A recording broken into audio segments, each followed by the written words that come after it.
It's time to cook with Susan Beck, and today I am going to teach you 5 different parts to making a creative homemade soup.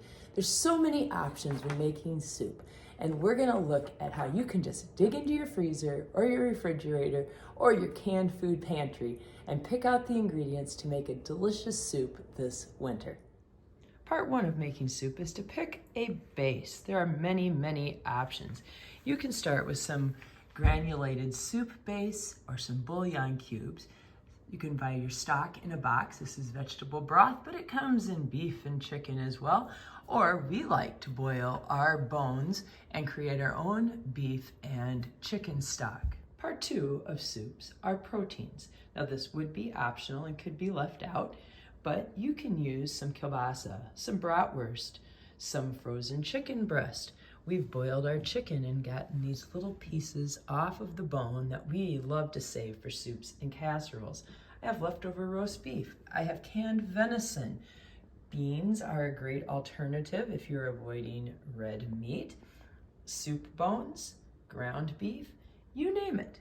You can use any kind of protein in your soup. Part 3 is vegetables. The list of vegetables is unlimited, but here are a few.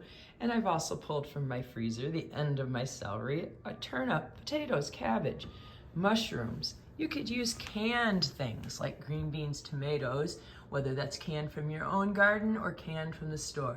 Or I've got some frozen spinach, frozen corn, and frozen peas.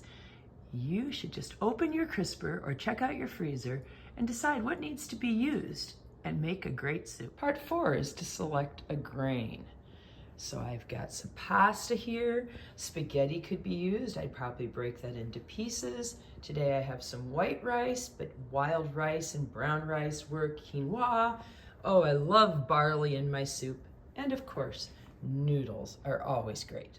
Lastly, soup needs to be well seasoned. Salt and pepper to me are a must. I'm not a huge salt user, but in soups I just think it's a necessity. But that's a personal preference. Many spices can be chosen. Read the labels. They'll tell you what they're good for. Or buy a spice mix. Some of these say good for beef, good for pork, great with chicken or fish.